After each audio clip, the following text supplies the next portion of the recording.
Magandang buhay! Hello guys! For today's video, gagawa po tayo ng crispy hotdog rolls. Ang kailangan lang po natin ay simpleng-simple lang guys. Makikita lang po ito sa inyong kitchen. Yan, tasty bread, cheese, hotdog, spring onion, mayonnaise or butter. Tapos, kailangan natin ng rolling pin. Kung walang rolling pin, edi baso na hindi babasagin, toothpick, at tsaka chopping board or di kaya itong baking mat. Ayan, kailangan nyo lang pong i-flatten ang tasty bread. Mas manipis, mas maganda guys, para mas maganda yung pag-roll natin mamaya. Ayan. Pagkatapos niyan guys, mag-spread tayo ng mayonnaise. Pwede rin pong butter. Kung wala kayong mayonnaise, butter naman. Pwede dyan. Pag wala namang butter, mayonnaise. Since wala akong butter ngayon, mayonnaise muna ang ilalagay natin guys. Ayan. Ganun lang siya kasimple. Ganun lang kadali. Yan, i-assemble natin guys. Damihan natin ng mayonnaise. Kung marami kayong mayonnaise, sa akin sakto lang. Tapos, ilagay natin sa gitna ang hotdog. Maglagay tayo ng cheese. Ayan.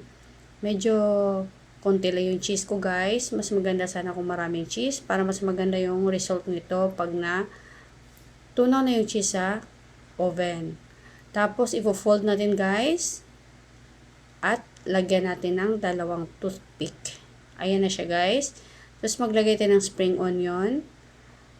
Parsley sana guys, pero wala akong parsley kasi medyo mahal yung parsley naman eh.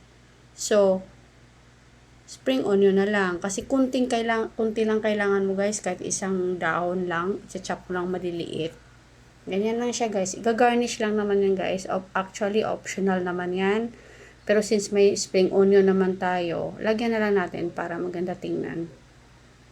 Ayan, ganyan lang siya guys. Ganun lang kasimple. Pwede nyo pang prepare to panghandaan pag may mga bisita kayo o di kaya pwede sa mga birthday party, pika-pika para sa mga bata. May enjoy ang mga bata nito. Hindi pa siya masyadong mamantika guys dahil i-bake natin.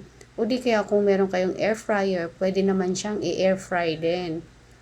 Pero kung wala talaga, pwede ring sa kawali, takpan lang siya basta may low heat lang para hindi ma-overcook or masusunog. Pwede ito sa breakfast guys, pwede rin pang merienda. Pag may bisita kayo guys, o di kaya pag may mga children's party or anong gathering, pwede siya guys pang finger food, pang pika-pika. Ayan na guys ang ating finished product. Let's eat! Ihanda na ang kape o di kaya iced tea. Let's eat! Yum, yum, yum! Thank you for watching. See you in my next video. God bless.